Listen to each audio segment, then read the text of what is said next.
How we doing, folks? Welcome back to another episode of A Chat with Matt. We got a big banger today. Big banger. I'm gonna blow a bit of smoke up your ass just for a moment because I have to. But one of my all-time favorite vocalists, from one of my all-time favorite bands, one of the best bands in the Canadian metal scene, the Canadian music scene, I have to say. Rody Walker from Protest the Hero. How you doing, man? I'm doing very well. Thank you very much for that delightful intro.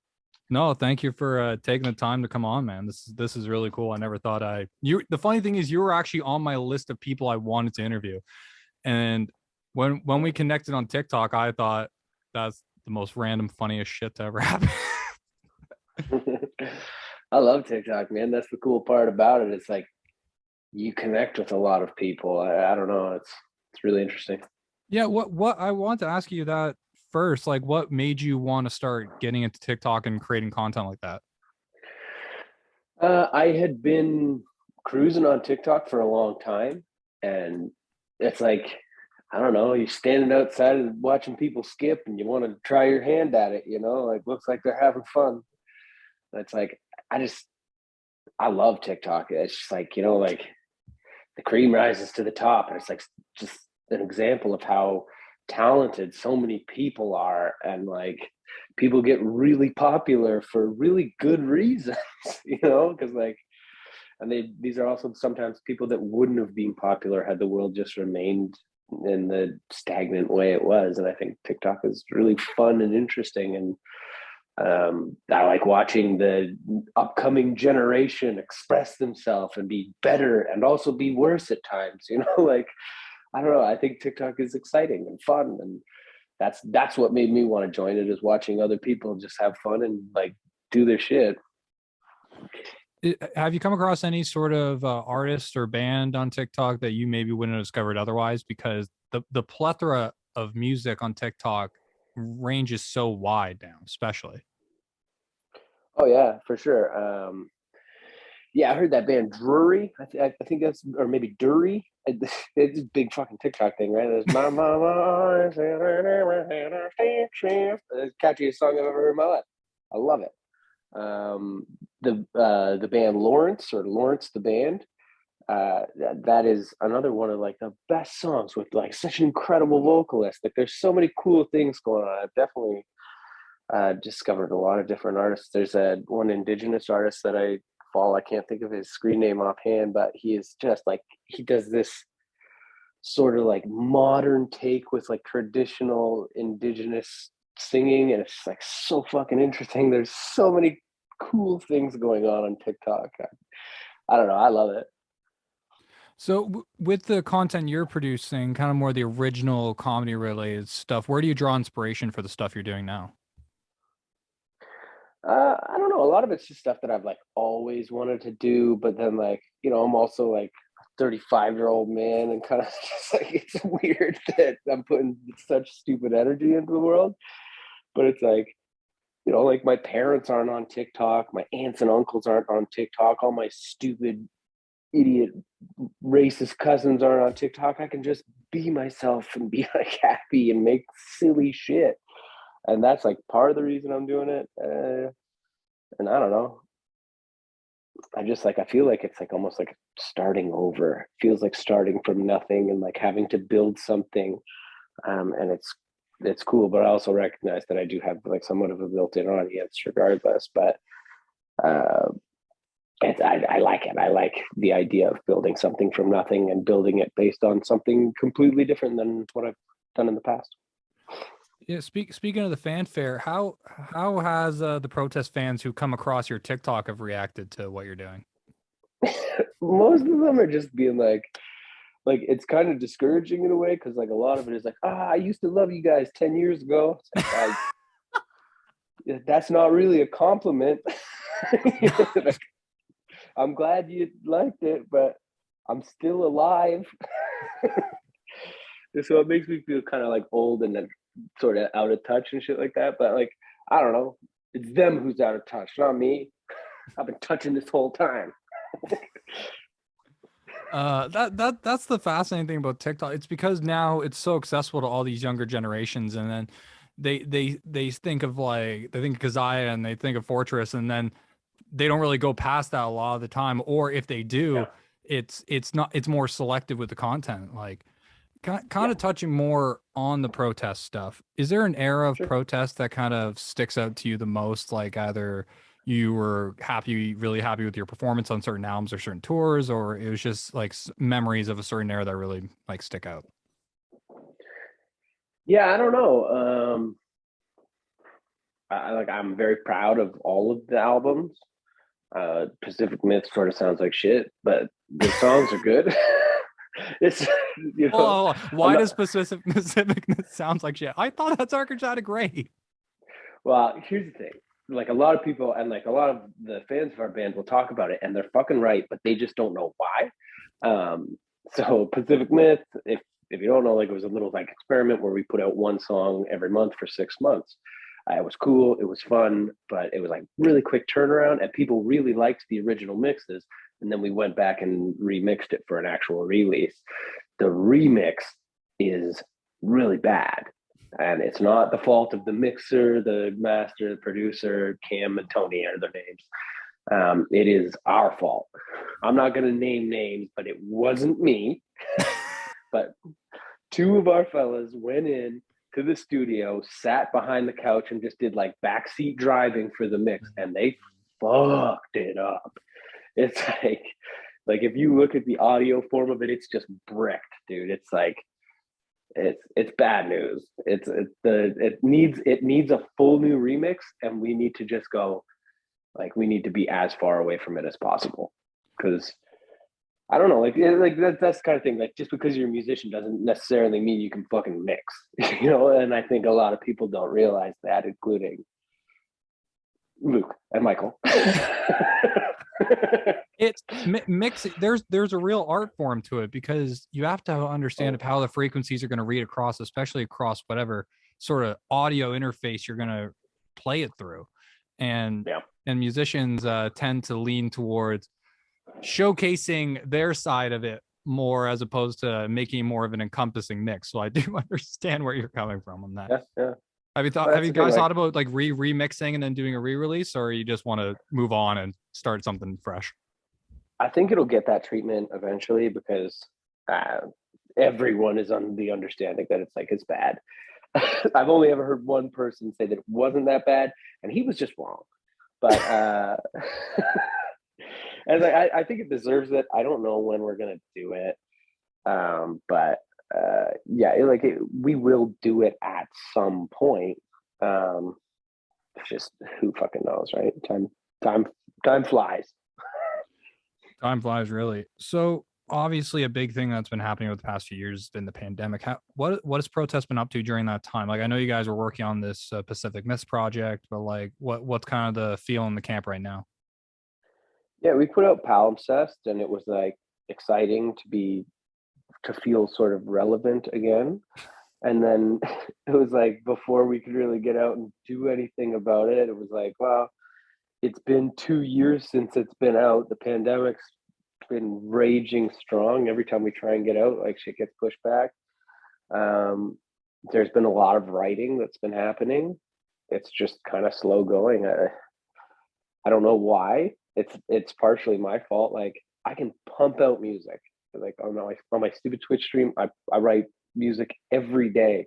But when it comes to writing the protest stuff, I just like, and I'm sure the other guys feel this too, and it's why it's slower. It's just like it feels more important. So it's hard to just like jump into, because giving it anything less than 100% feels like absolutely phoning it in. But does that concern you in a way, because by setting that precedent, you're going to possibly throw away something that may be organically rich and maybe the thing that actually can develop into something beautiful?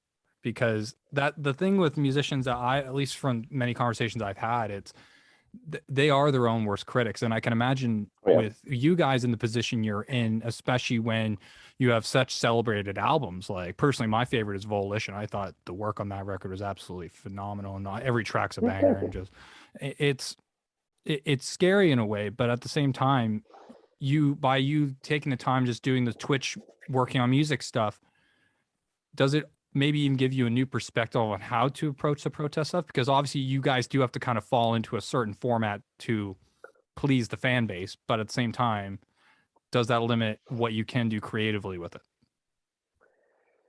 Yeah, I think so. I think my biggest takeaway from like constantly writing music that is not protest, it's like I have a lot of fun writing music outside of the protest stuff, whereas the protest stuff really feels like work. Um, so it's not that fucking fun to do. So I don't do it because I'm just like all about absolute hedonism. But no, I mean, I don't know. Yeah, I think it's a difficult question to answer, but I think it'll be what it is no matter what.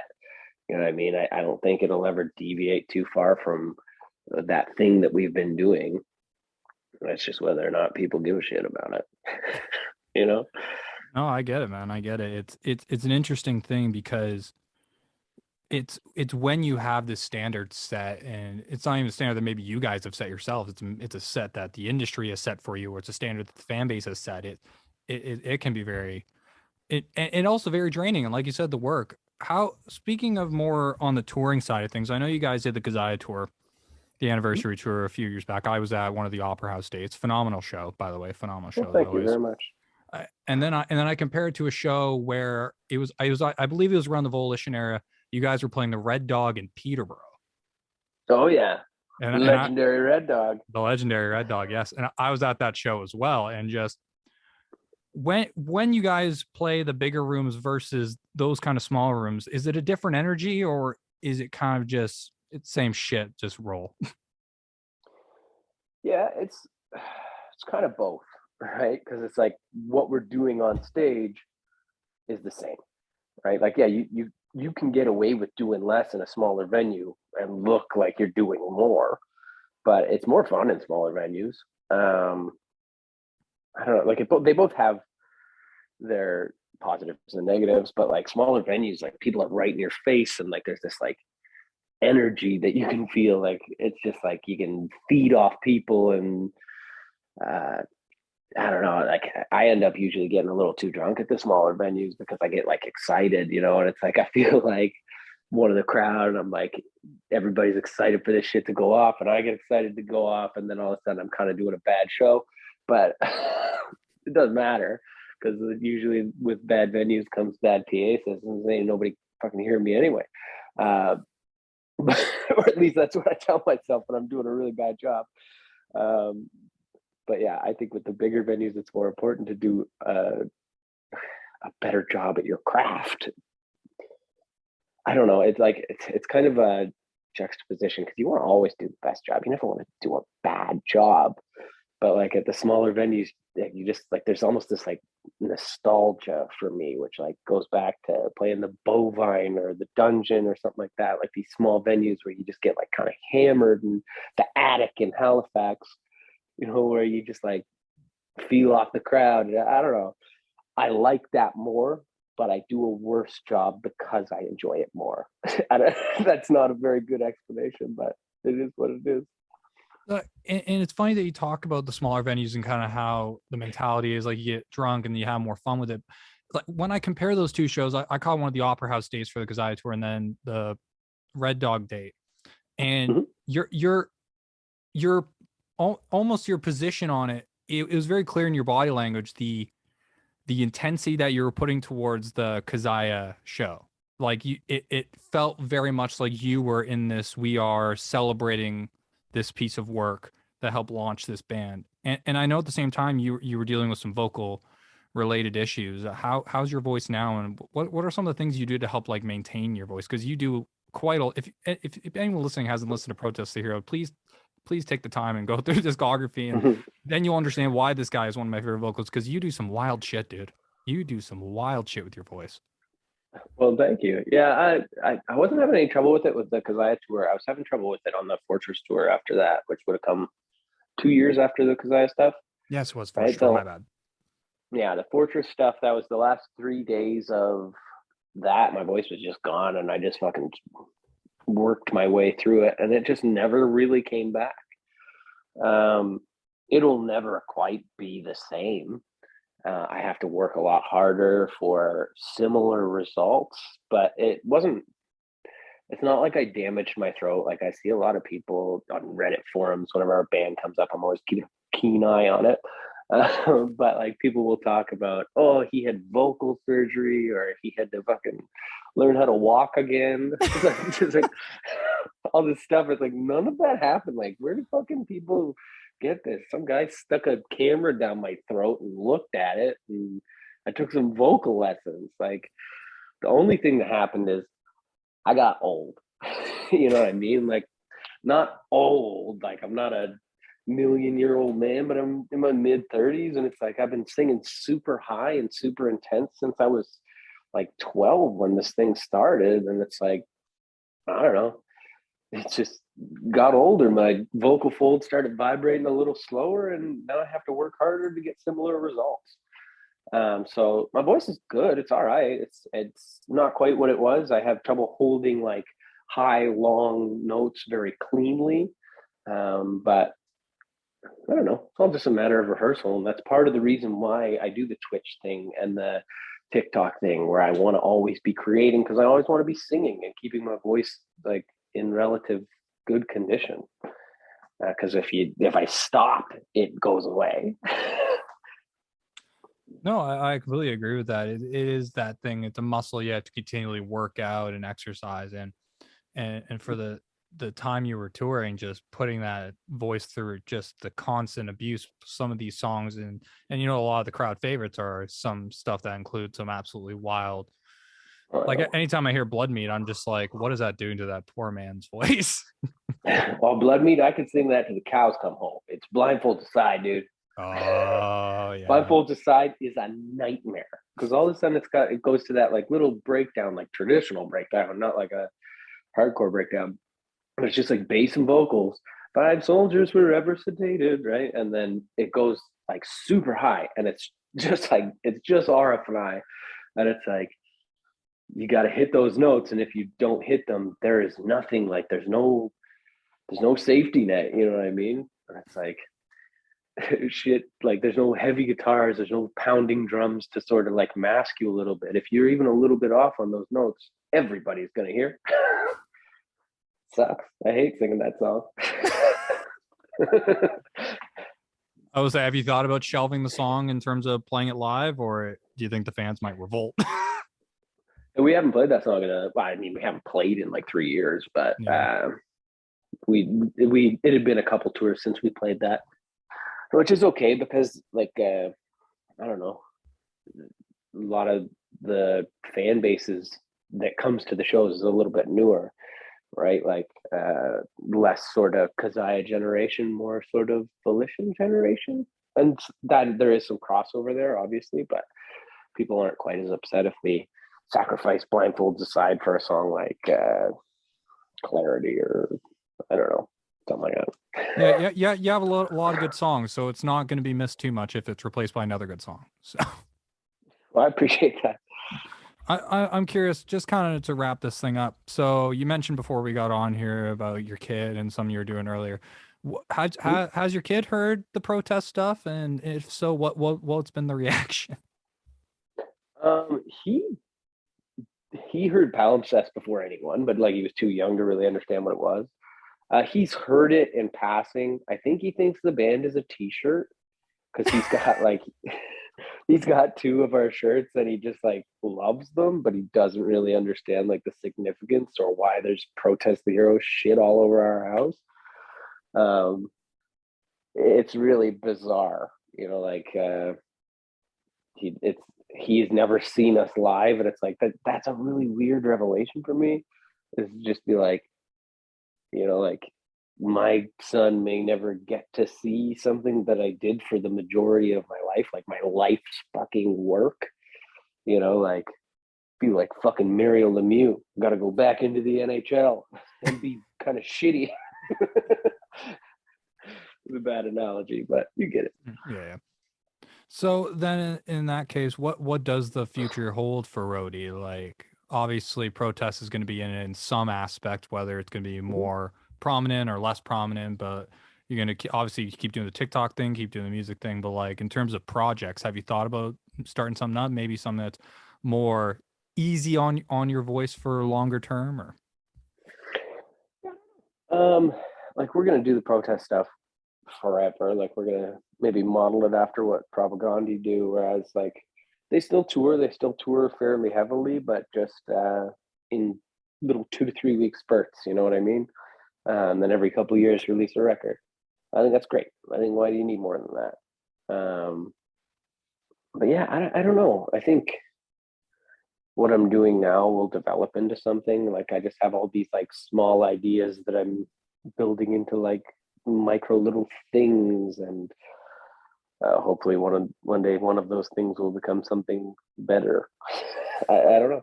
I think honestly, I just fucking spend my life flying by the seat of pants. The most important thing I'm doing right now is just like raising my son. Right, I'm his primary caretaker.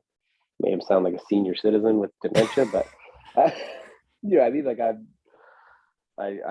my wife works five days a week, and I just look after him and lift weights. It's my life.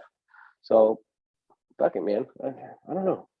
yeah, nothing wrong with that, man. Nothing wrong with it. Yeah, You've already lived a quite more of an elaborate life than most people, so you're allowed to have and a bit more of a calm.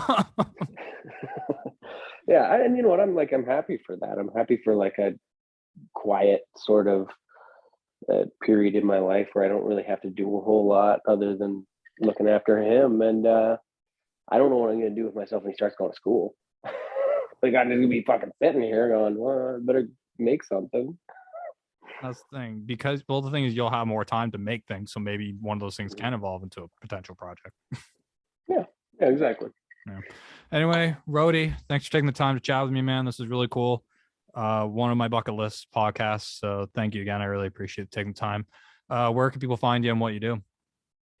Well, first of all, thank you for having me, Matt. They can find me on TikTok at I don't know how the addresses even work. Is it just tiktok.com/your name? I think so. Dude, I have 20,000 plus followers and I don't even know how TikTok works 90% of the time. Yeah, yeah, it's wild. I don't know. Just tell those people Google my name; they'll find me. And we're on Twitch Monday, Tuesday, Wednesdays at twitch.tv/protest hero. That's it. I'll throw the links in the description so you guys can take a look for that. All right, It's Rody. awesome. Take it easy, man. Take it easy, everybody. Thanks, Peace. thanks for having me, Matt. Peace.